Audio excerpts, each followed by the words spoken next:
7, 6, 5, 4, 3, 2, 1, 0.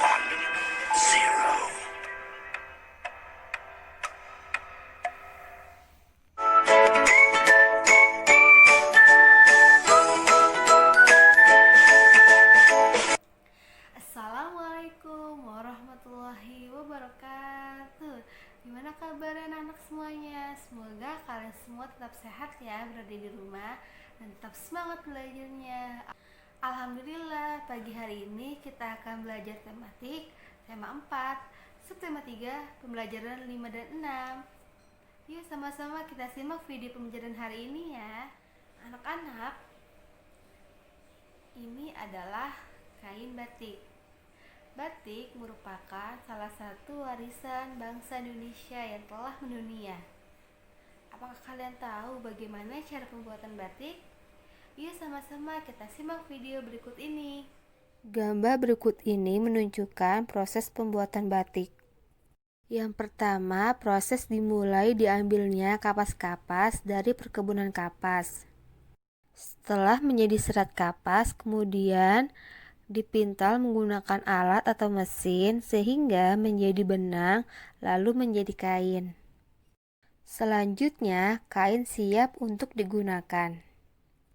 Tahapan selanjutnya, kita masuk ke dalam proses menggambar motif batik di atas kain. Setelah digambar, kita teruskan melukis kain dengan lilin menggunakan canting atau cap. Setelah proses melukis kain selesai, kain batik masuk ke dalam proses pewarnaan dengan merebus kain ke dalam larutan pewarna yang dilakukan selama beberapa jam. Selanjutnya, setelah proses pewarnaan selesai, kita lanjutkan ke dalam proses pencucian dan penjemuran dengan bantuan sinar matahari. Tahapan terakhir adalah kain batik dapat dipasarkan dan siap dibeli oleh konsumen. Masih ingatkah kalian kegiatan ekonomi? Ada berapa? Ya, betul, ada 3. Yang pertama, kegiatan produksi. Kedua, kegiatan distribusi. Dan yang ketiga, kegiatan konsumsi. Mari kita amati kegiatan ekonomi pada video berikut ini. Amatilah kegiatan ekonomi pada gambar-gambar berikut ini. Kegiatan produksi dimulai dari nelayan menangkap ikan di laut. Lalu sesampainya di darat, nelayan membawa ikan ke tempat pelelangan ikan. Nah, berikutnya proses kegiatan distribusi, memasarkan ikan di pasar atau di pinggir pantai untuk dibeli oleh konsumen. Yang terakhir adalah kegiatan konsumsi. Ikan kemudian diolah menjadi lauk dengan berbagai cara pengolahan hingga ikan siap untuk dihidangkan. Masih ingatkah kalian tentang karya seni 2 dimensi dan 3 dimensi? Apa saja contohnya? Dan setelah itu kita akan belajar tentang bagaimana cara kita mengapresiasi hasil karya seni menggambar. Yuk sama-sama kita simak video berikut ini. Karya seni 2 dimensi, pengertiannya yaitu seni rupa 2 dimensi merupakan karya seni yang memiliki 2 ukuran, yaitu panjang dan lebar. Seni rupa 2 dimensi hanya mampu dinikmati dari arah depan saja. Contoh karya seni 2 dimensi: kaligrafi, lukisan, foto, banner, poster, kolase, montase, dan mozaik.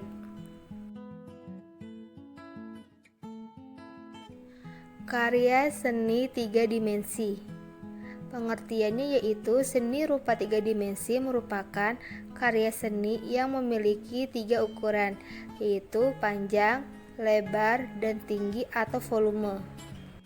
Seni rupa 3 dimensi mampu dinikmati dari berbagai arah.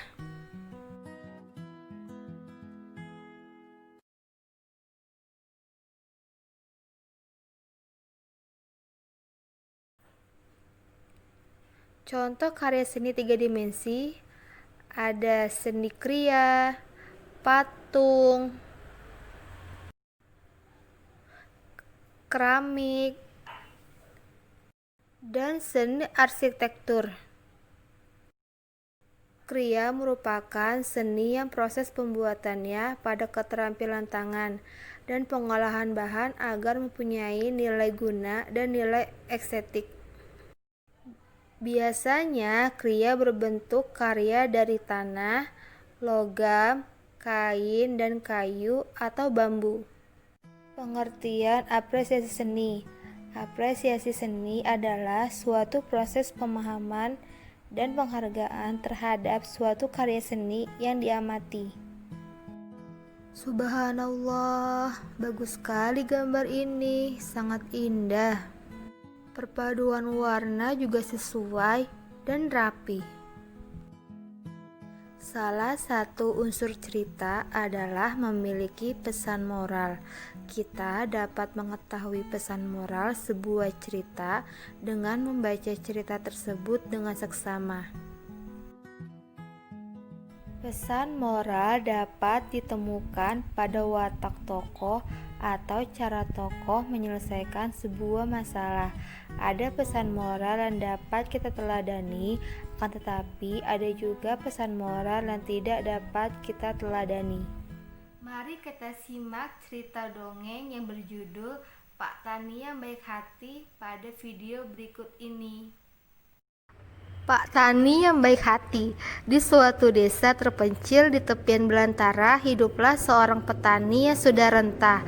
Petani ini sangat miskin dan hidup seorang diri. Pakaiannya pun penuh dengan tambalan. Rumah petani itu terbuat dari gubuk kayu. Musim dingin pun tiba dan petani tidak memiliki persediaan makanan. Oleh sebab itu, petani hendak pergi ke pasar untuk mencari pekerjaan. Ketika keluar rumah, ia melihat sebutir telur tergeletak di atas tanah. Dengan hati-hati, dipungutnya telur tersebut dan dibawanya ke dalam rumah. Petani kemudian menyelimuti telur itu dengan kain lusuh dan meletakkannya di dalam kardus agar tetap hangat. Setelah itu, ia pergi ke pasar untuk bekerja. Petani membuat telur itu hangat setiap hari sampai akhirnya telur itu menetas. Ternyata telur itu adalah telur burung nuri. Petani merawat burung nuri kecil dengan penuh kasih sayang. Dia selalu membagi setiap makanan yang diperolehnya dari bekerja di pasar. Setelah burung nuri cukup besar, petani kemudian melepaskannya di tengah hutan. Suatu hari, petani terbaring sakit karena kedinginan. Ia tidak punya uang untuk membeli obat, kayu bakar, dan makanan. Tiba-tiba terdengar suara ketukan pintu. Burung nuri itu kembali ke rumah petani dengan membawa benih tanaman. Burung nuri itu pun keluar dari rumah petani, membuat lubang di halaman rumah, lalu menanam benih yang tadi dibawanya. Ketika hari menjelang senja, burung nuri pergi meninggalkan petani. Keesokan harinya, keajaiban terjadi. Benih yang kemarin ditanam burung nuri tumbuh menjadi sebuah pohon lengkap dengan buahnya hanya dalam 1 hari.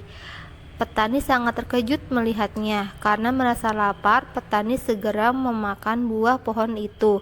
Ajaib! Tubuh petani langsung menjadi kuat dan tidak merasa sakit lagi. Petani merawat pohon itu dengan baik dan membagikan buahnya kepada mereka yang membutuhkan. Pesan moral yang terkandung di dalam cerita dongeng Pak Tani yang Baik Hati adalah kita harus saling tolong-menolong dengan sesama. Berikut contoh sikap baik yang sesuai dengan nilai-nilai Pancasila. Ada 4. Yang pertama, 1. Membantu adik belajar. Yang kedua, menghargai pendapat orang lain. Yang ketiga, bangga memakai barang buatan dalam negeri. Dan terakhir, yang keempat, menghormati orang lain.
Baiklah, pembelajaran hari ini telah selesai. Semoga video ini bermanfaat. Kurang lebihnya, Miss mohon maaf. Dan terakhir, mengucapkan wassalamualaikum warahmatullahi wabarakatuh. Tetap semangat belajarnya.